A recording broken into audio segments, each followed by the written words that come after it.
9 აპრილის ჯალათის ლებედის, რომელიც გაუსწორდა 9 აპრილის მომიტინგეებს, თავარი დამფინანსებელი იყო და როსის კრედიტი ეგრეთ წოდებული ბიზნეს ბანკში იყო თავარი ოფისი გახსნილი შტაბ-ბინა ამ ჯალათის ლებედის. რა ნამუსით საუბრობთ გამჭვირვალობაზე ან სუვერენიტეტზე? ან რაღაცა სიმბოლურია მართლა ქალბატონი რიმა, მე ძალიან პატივს ვცემ მას, მაგრამ არ ვეთანხმები არაფერში არასდროს. იმიტომ რომ ვერ გამოვიდა თავისი ალბათ კომუნისტური წარსულიდან, აქ რო თავისუფლებაზე საუბრობდნენ.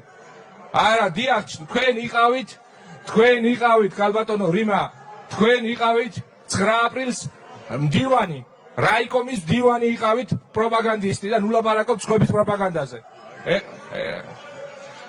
ერთი წამით რა, მე შეურაცხყოფა არავისთვის არ მიმიყენებია არასდროს, მაგრამ სიმართლის მოსმენა არის ძნელი.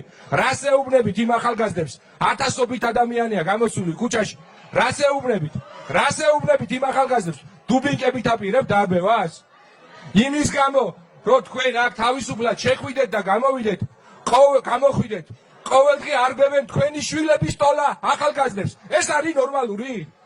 ეს გონი ადამიანობა? ხმა გაიკმიდეთ, უფლება არ აგაქვთ რომელიმე ხმა მოიგოთ თქვენ. უფლება არ აგაქვთ არც ერთს. საქართველოს როცა ტოვებთ პარტნიორების და მეგობრების გარეშე, უფლება არ აგაქვთ ხმა მოიგოთ არც ერთს. რა უფლება გაქვთ? თქვენი ტოლა, თქვენი შვილების ტოლა, შვილებს არბევინებთ რობოკოპებს, ზომბებს, ზონდერებს იმის გამო, რომ თქვენ თავისუფლად გადაადგილდეთ და გადმოადგილდეთ. ეს არ არის კაცობა, პროვოკაცია. ვინ ლაპარაკობს პროვოკაციაზე? ვინ?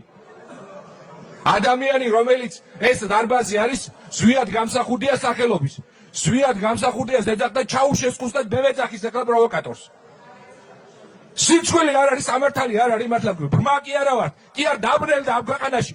ხმა გაიკმიდე, შენ არ აქვს უფლება ხმა მოიღო საერთოდ.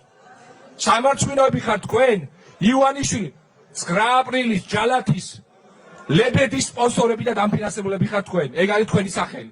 და თავისუფლებაზე ნუ ლაპარაკობთ და შეურაცხყოფას ნუ